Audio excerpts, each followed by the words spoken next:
Sandy on vocals today. She's helping the band out. Back here on drums, Lonnie Nichols. Woohoo! Alex Garrido back here on keyboards. We've got Richard Ketigian, and my name's... Yes. And we are glad that you're here too. So I hope you like this first one.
Then he smiled at me, pa-ra-pa-pum-pum,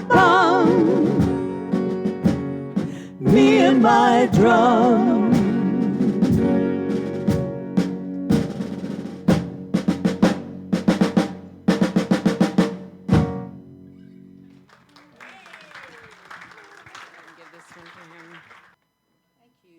Thank you, Reverend Zemke, for this opportunity. I was actually slated for the Christmas Eve program and prepared something, and then got called away to be able to go home for the holidays. So I won't be here, but I had prepped this. So Reverend Zemke said, well, okay, so this must be your time today to share with you. So thank you for listening to me this morning as I share with you an experience that I had some years back. I want to say 10 to 15 years ago. I decided to spend my whole 10-day Christmas break on the mountain. I was living at that time in a beautiful spot on the Cumberland Plateau in the Appalachian Mountains of Tennessee. And I was excited about the idea of spending uninterrupted time with myself and my dogs, and I wanted to explore the acres of wilderness, over 600 acres of wilderness around the homestead. And I wanted to get out there. I couldn't wait. It was like, oh, to not have anything else to do except wander and contemplate, right? I'll never forget how I felt, however, on that first evening when I drove in the gate from work and the gate closed behind me and I realized the reality of 10 uninterrupted days alone with myself, with no to-do list, nowhere to go, nothing to do. I don't know if anybody else has had that, but man, all of a sudden it was like, what was I thinking? Right?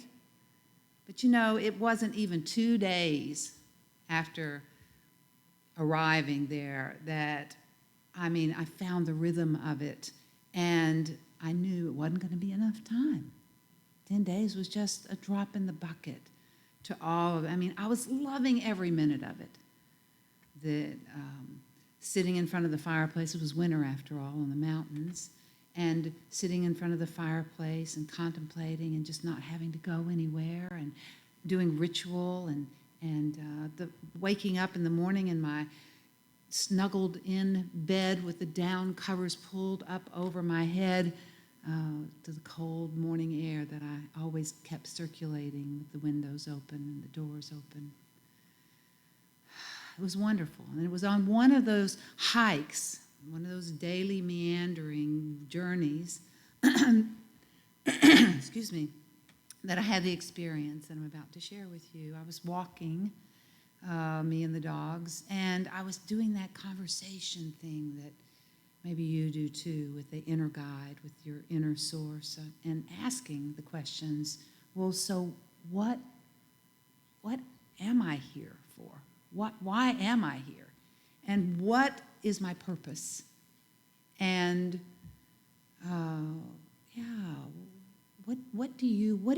what's the closest, best example I can be in reference to you? How can I be closer to you? And it was immediate. I had a vision, an inner display of this radiant light. And in what I saw in my mind's eye, in the vision, was this light funneling down to the top of my head, through the crown chakra. It looked like it was being brought down, like funneled down, so that it could go in to this being. And I heard the words, "You are so much bigger than you can imagine. You are of such radiant light. You and all humans are of such radiant light. There is no way this little container called a body can hold all of that. And your job is to daily do whatever you can to move the darkness through, to move the negativity, to clear the way for this light that wants to come in. And if you will do that, then that more and more of that is able to come in, so that then when you are moving out and about in the world, when you are encountered with others, what they see is the radiance of that which is the I am pouring through you. That become like a crystal glass, so transparent, so clear. That is your job. That's what you're here to do. That's your purpose. Nothing more than that. And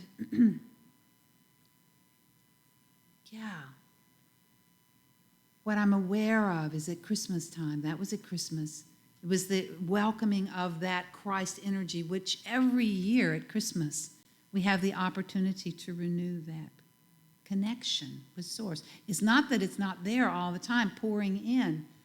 It's just that at Christmas we get to bring it in anew with intention, the Christ child, the symbolic representation of that in our own hearts, which is born anew every year. And so I'm hoping for you, offering you, and encouraging you actually, to spend a little time alone doing exactly that, welcoming in the light that you are, the radiant beingness that sources you. That's why I talk about my relationship with Source. May that be your experience this Christmas as we join together in remembering the magnitude of brilliance that we each and every one, you each and every one, are. Merry Christmas.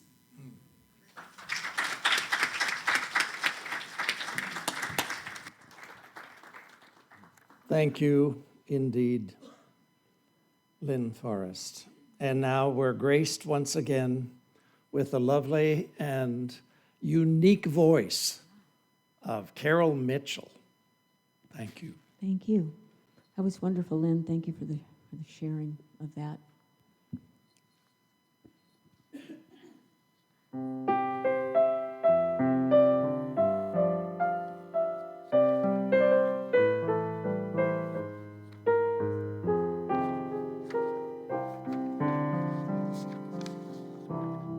I pray you'll be your eyes and watch us where we go and help us to be wise in times when we don't know. Let this be our prayer when we lose our way.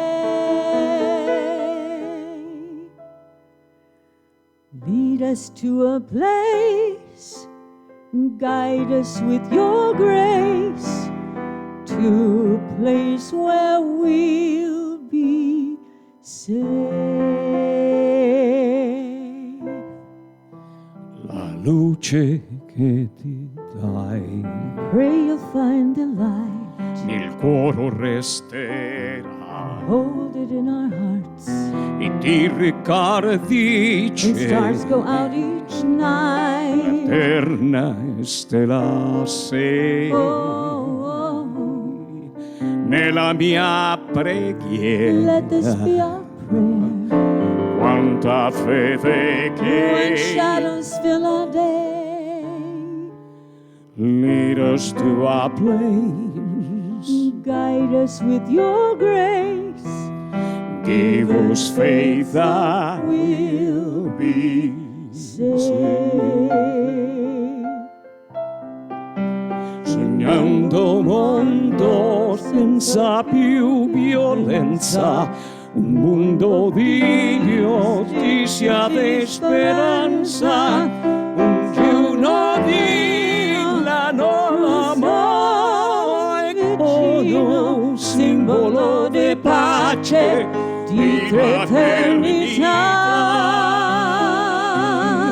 la forza che ti We dai, ask that life be kind il vero cielo. and watch us from above. Io troviamo We hope each soul will find torno senza another soul to love.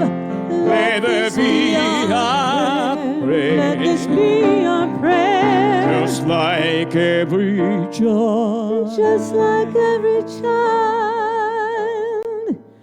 Lead needs to us find to a a place. guide us with your grace. give us faith that we'll be Safe. fede che si sono cento che vi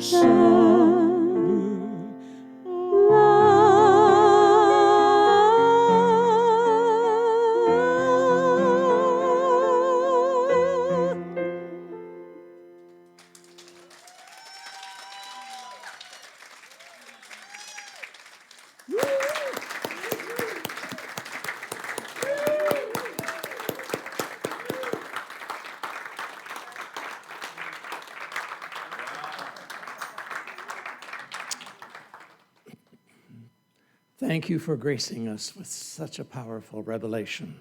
Thank you.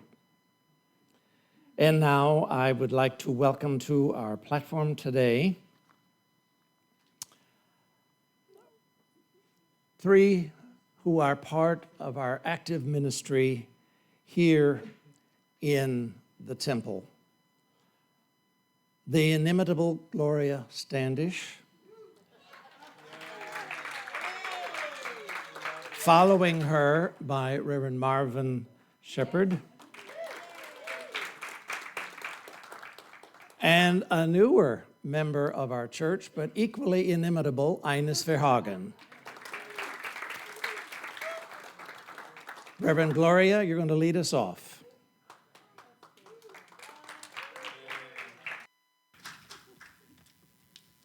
The truth of the matter is I'm really the favorite. I'm the favorite. It brings me such joy to be with you here this morning, with you here in our audience and our TV people at home. What came to me in my meditation was the Christmas star, and it was the light of the Christmas star. And we must awaken in due time. And Christmas time is always a time to awaken our inner star, our inner self. You know, we look to the heavens for everything. I've been looking to the heavens since I was a little girl, and my wish was always, twinkle, twinkle, little star, how I wonder what you are. And I'm sure all of you have done that, making your wishes on the star. And whenever anything happens in the heavens, we always think it's either going to be a good thing or a bad thing. You remember the comet of 2020? We all looked and we knew something great was going to be happening, whether it was on the heavens or here on earth. But over 2,000 years ago, when they saw that bright star, they knew they had to follow it. The stuff that stars are made up of are the same stuff that we're made up of. If there were no stars, there'd be no us. The presence of God that is inside of us is that spark of God that was inside of the baby Jesus, that light. He wanted to breathe light into humanity, and he did that by bringing us Jesus. Jesus' soul had to be in a physical vehicle, a physical body, in order to demonstrate the attributes of God. That's what we are. We're all souls in a physical body demonstrating the attributes of God. And those attributes, of course, are kindness, compassion, caring, and love, mercy. And that needs to continue to go on in life. Everybody here at the temple is loving and kind, aren't you? And everyone here at the temple knows who I am. And who do I believe in? Thank you. I've trained you well. The star is a heavenly sign of prophecy and the shining hope for humanity. Esoteric philosophy says that stars are the vehicles for star spirits. And we're kind of like star spirits. Plato says that the star souls were implanted in bodies by necessity, just as we are God's vehicle. Jesus was, in fact, this symbol. We're made up of the same stuff that Jesus was. We have that DNA in us, too. We have the power to become something so much more and so much greater than we really are. That's why we come in different colors. If you look around the room, you can see that we're full of colors here. Some of us have more green, some of us have more blue. Some of us, like me, just have it all. And you can learn how to do that here at the temple. For all you new people that joined, this is what you look like after 40 years.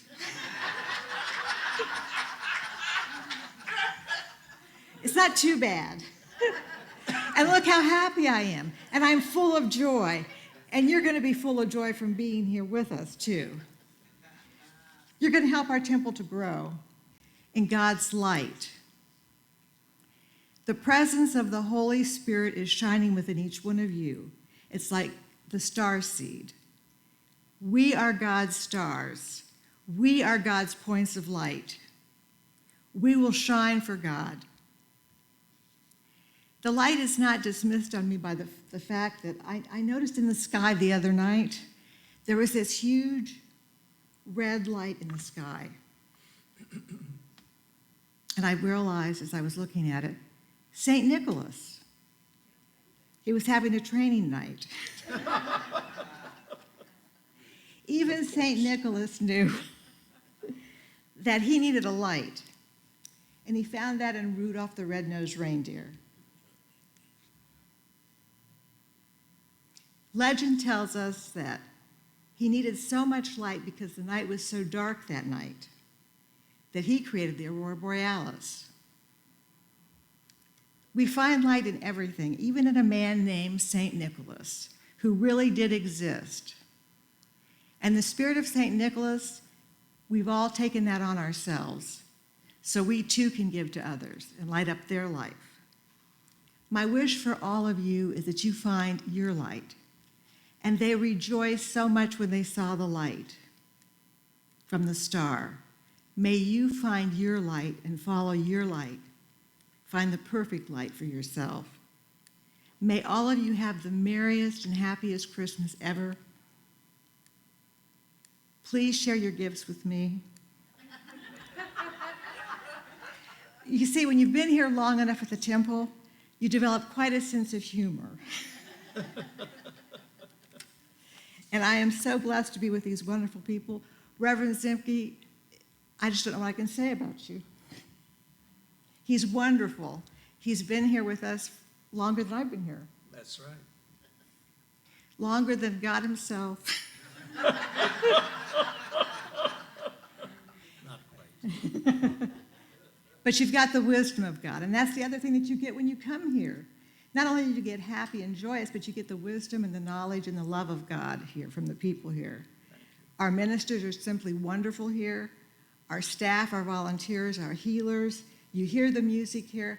God is singing through Carol Mitchell every week. We so appreciate that. And I want to tell you how much I love all of you, and I really enjoy being your favorite. Thank you. God bless. God bless. The inimitable Reverend Gloria. And now, Marvin, you're the male in this team. You got to pick up the pace here. Reverend Marvin.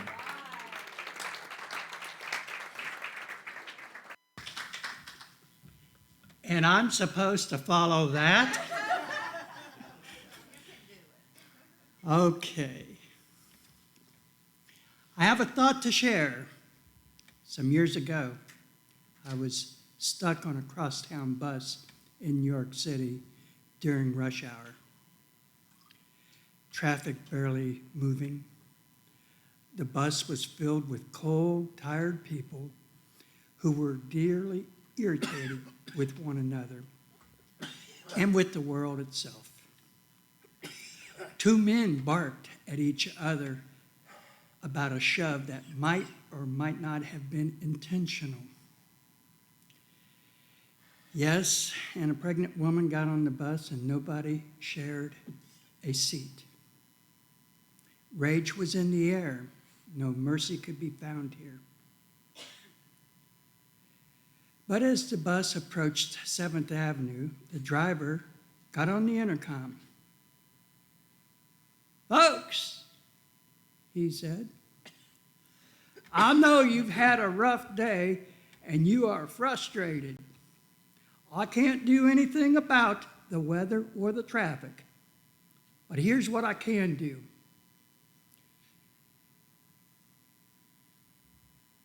And he said, I will reach out my hand to you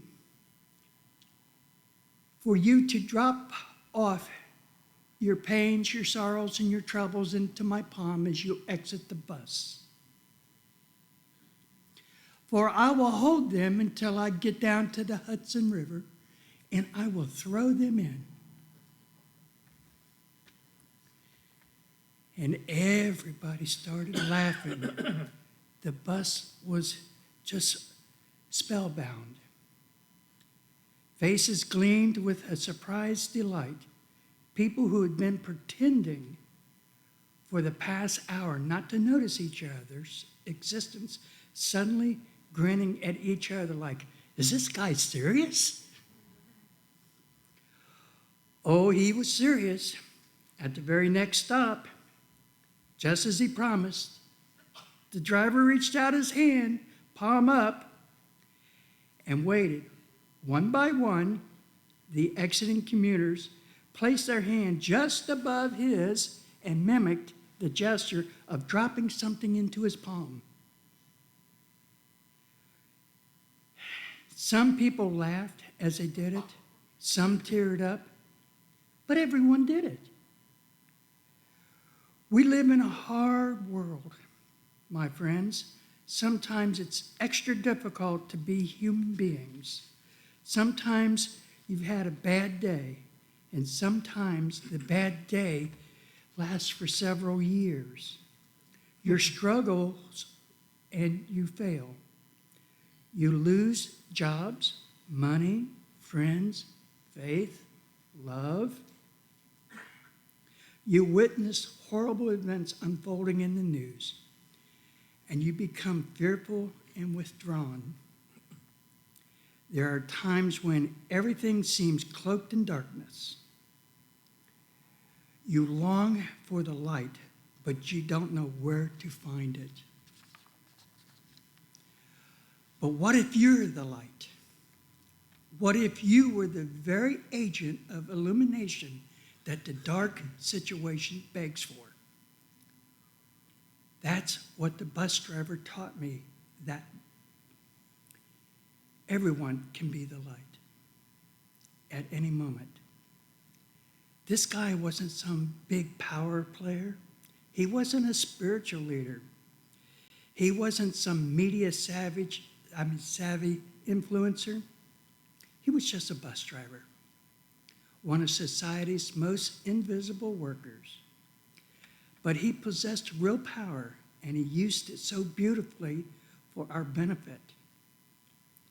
When life feels especially grim, or when I feel particularly powerless in the face of the world's troubles, I think of this man and I ask myself, what can I do right now to be the light?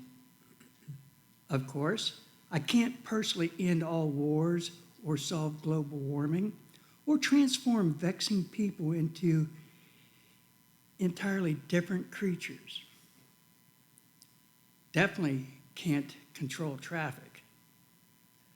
But I do have some influence on everyone I brush up against, even if we never speak or learn the others' names. No matter who you are, where you are, or how mundane or tough your situation may seem, I believe you can illuminate the world. In fact, I believe this is the only way the world will ever be illuminated, one bright act of grace at a time, all the way to the river. That was written by Elizabeth Gilbert.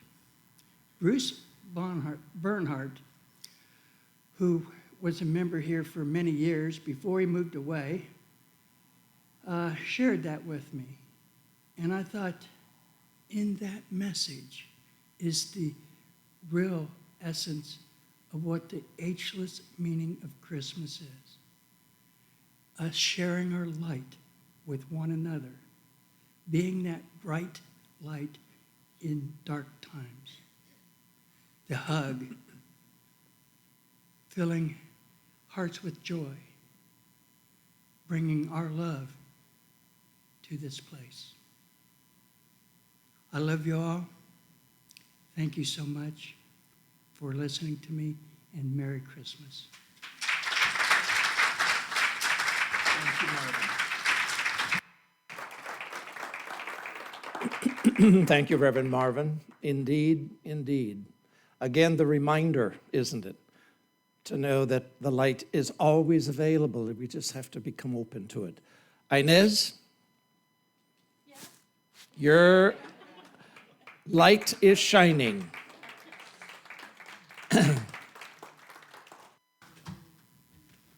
Okay, I'm last. Good morning. The ageless message of Christmas to me is God's love.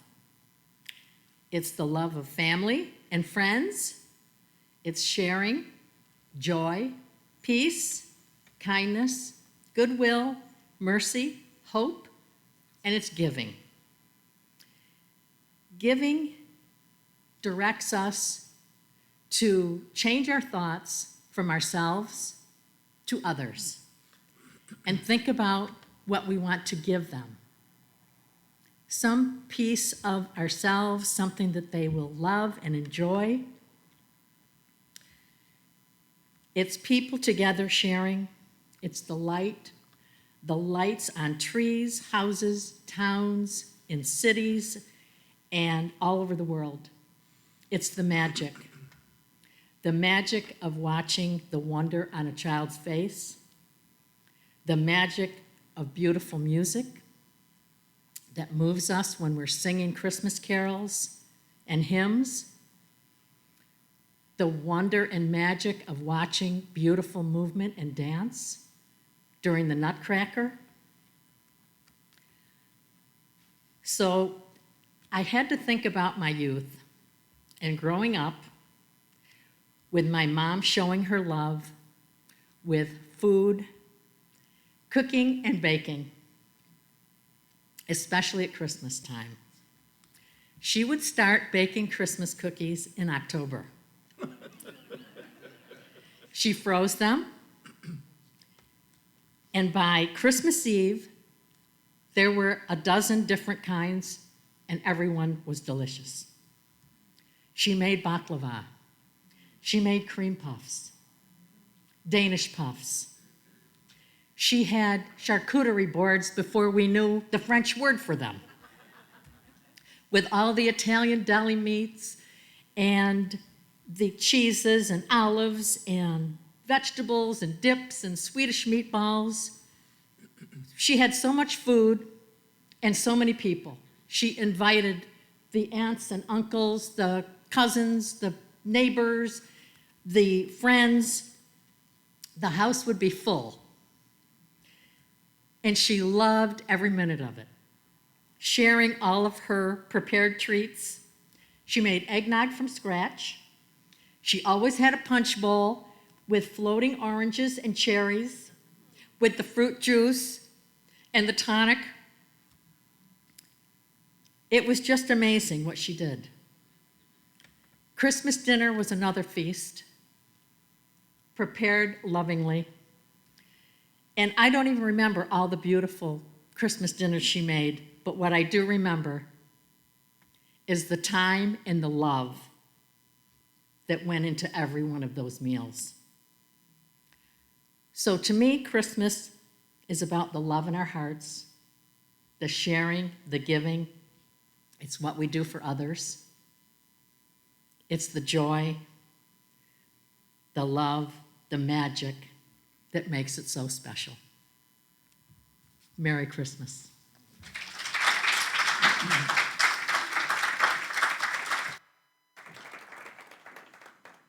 Thank you, Inez, and thank you for the human touch in that regard as well. I want to thank the panel for the time and the energy that it took to put your thoughts together. It's deeply inspiring to hear them. Thank you. You know, one of the things that is true for our ministry is that all of our people have things to share. The members, not only those who are staff and trained, but all of you have wonderful things to share, and I look forward to the opportunity for that to unfold in time to come. And that's a thought I'm putting out now. And can you imagine why I'm saying this today? What did we just do 20 minutes ago? We brought new members in. Everybody remember that? So we've got some new members who are going to contribute in a wonderful way to the ministry, and we look forward to your contribution in days to come. So let us now take our love offerings and our tithes. I'm going to call the ushers to please come forward, and then we will experience our closing music together.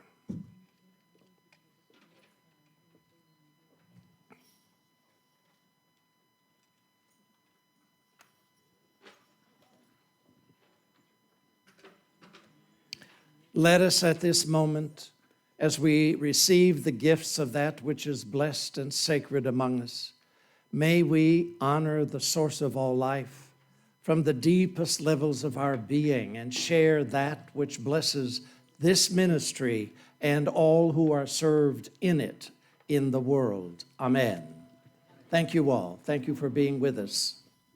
Before we do this final song, I do have a brief announcement.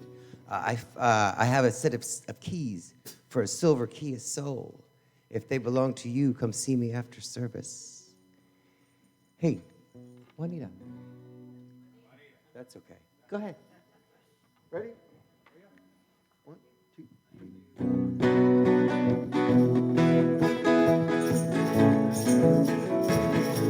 3. Feliz Navidad. Feliz Navidad. Feliz Navidad. Prospero año y felicidad. Feliz Navidad. Feliz Navidad. Feliz Navidad. Prospero año y felicidad. I wanna wish you a Merry Christmas. I wanna wish you a Merry Christmas. I wanna wish you a Merry Christmas from the bottom of my heart. I wanna wish you a Merry Christmas. I wanna wish you a Merry Christmas. I wanna wish you a Merry Christmas from the bottom of my heart. Feliz Navidad. Feliz Navidad. Feliz Navidad. Feliz Navidad. Feliz Navidad. Prospero año y felicidad. Merry Christmas, everyone. Feliz Navidad. Feliz Navidad. Feliz Navidad. Feliz Navidad. Prospero año y felicidad. I wanna wish you a Merry Christmas with lots of presents to make you happy. I wanna wish you a Merry Christmas from the bottom of my heart. I wanna wish you a Merry Christmas with lots of love and lots of cheer, with lots of laughter throughout the year from the bottom of my heart. Feliz Navidad. Feliz Navidad. Feliz Navidad. Prospero año y felicidad. Feliz Navidad. Feliz Navidad. Feliz Navidad. Prospero año y felicidad. Merry Christmas, everyone.